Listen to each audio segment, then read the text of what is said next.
Students, do you struggle to be motivated at school, sometimes even with the simplest tasks, and then you judge yourself, those mean voices in your head saying you're lazy, saying you're unmotivated, saying you'll never do well in school? And educators, do you have students who judge themselves that way, or secretly, you might judge them too? Well, I'm here to tell you that we should all strike the word motivation from our vocabularies and look at four other options instead, and we're going to talk about that right now.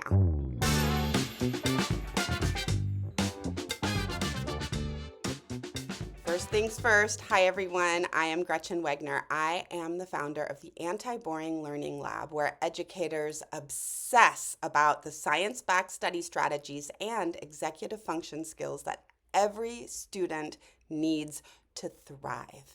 And today we're talking about the link between lack of motivation and ability to thrive. And students, I want you to know something. I want you to know that actually we should all stop using the word motivation, because so often when you tell yourself, I'm not motivated, actually, there's something else that's actually pretty legit going on that's keeping you from taking action.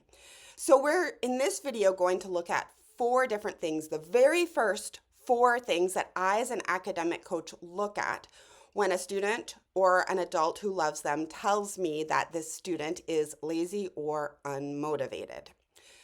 I want you to listen along and just do a mental checklist, students, to see, yep, do I identify with any of this? Because these are the first four things. Later in the series, I'm going to talk about 5 other things, or 6 other things. But these are the most important first 4. First and foremost, we need to look into whether there might be something in the actual hardware of our brain that is interrupting us from feeling motivated. Common things that get in the way are when we have learning disabilities like ADHD, autism, dyscalculia, dyslexia, etc., etc. Often, it goes along with learning disabilities. We could have some challenges in the executive function part of our brain, that's right here behind my fingers, that keep us from being able to take effective action or control our impulses and that sort of thing.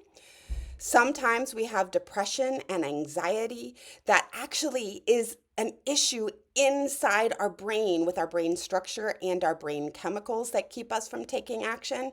And sometimes we have had traumatic life events that actually change our brains and make it so in certain circumstances we have trouble doing what we need to do. Just a quick story, I had a client, a student once, whose tennis instructor had suddenly passed away.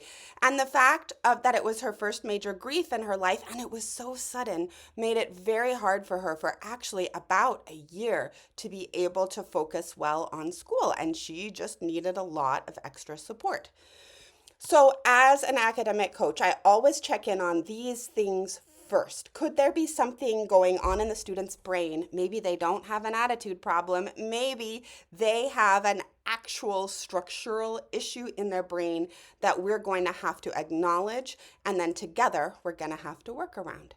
So students, might that be true for you? Feel free to comment below if you think so.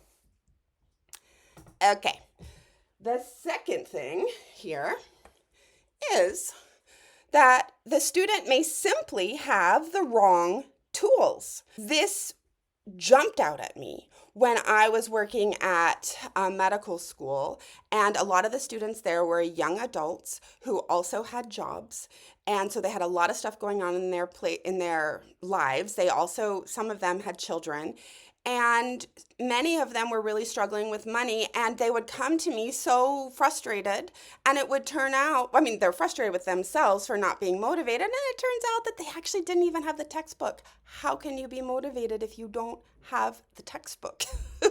Then you really can't do the work.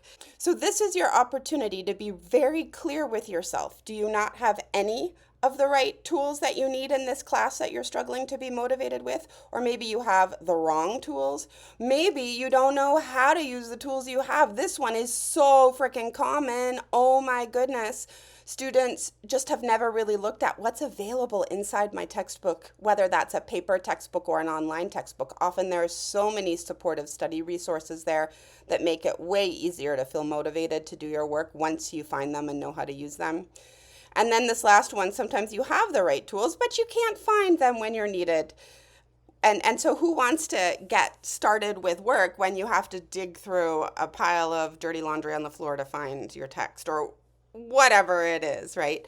So sometimes having the wrong tools or not having access to your tools is the main reason why you struggle to get motivated. And I, as an academic coach, don't even want to talk to you about actual motivation yet, because we just need to fix the problem of the wrong tools. So feel free to comment below if you think that is also an issue for you. And students, I'll be watching for your comments, and I'm going to be happy to chat with you a bit about it.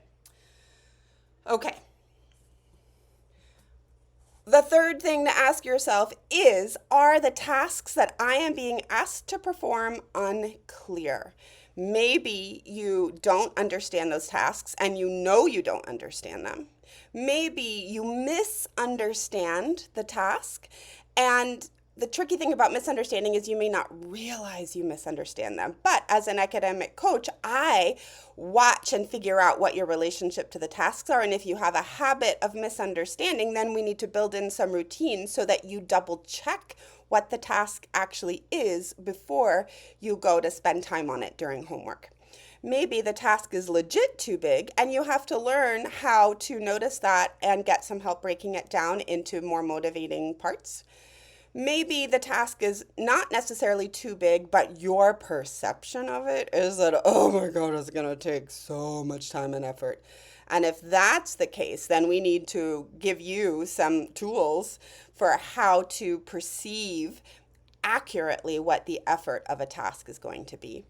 And finally, some students have some perfectionism and they over-assess what they need to do in order to be successful with the task. They think the teacher needs them to do more than they actually need to do to get a good grade. So, does any of this get in your way of feeling motivated to do tasks? And if so, guess what? I would like to hear about it below. All right, there's one more thing on my list that I double check, and then educators hang around because I have a special tip for you. Sometimes a student is really struggling with an unmotivating environment. Sometimes they can control their environment, sometimes they can't control their environment, or a combination of the two. And it's important for us to talk very directly about this. So, might there be too many distractions in their environment? Might there be a lack of structure? This often happens to college students who are used to parents holding so much structure for them in high school, and then they just don't have that in college. But it can also happen to students whose parents are out working and not necessarily around in the afternoons, and so they just don't have the ability to be able to receive from the outside world the structure that will help them focus. Also, sometimes we're surrounded by dysregulating people and relationships in our lives. This could look like maybe your friends are not the most motivating people to be around as far as schoolwork is concerned. They might be very motivating about other things like having fun. Or maybe you don't have the strongest relationship with the people who live in your household, whether that's your parents or other care providers. And maybe even they yell at you too much, or you don't feel like they support you. Or maybe your teachers, you feel like they don't truly like or support you. Some of this you do have control over, but some of it you don't. And as an academic coach, I like to look at this first before we look at all the other things that could be going on with motivation, because this will take a very intentional conversation and brainstorming to figure out how you can turn your environment from unmotivating to motivating. So, I am curious, of course, whether any of these things are actually going on for you in whatever is unmotivating for you at school that caused you to click on this particular video. So, let me know. This is a really important thing because all of these things you're not a victim to, right? Like a learning difference, for example. Yes, it's a brain-based difference, but there are strategies to work around whatever might be going on for you. And so working with an academic coach can be a great way to learn how to work around those things if you need to. Educators, and other academic coaches. Here's the tip I have for you.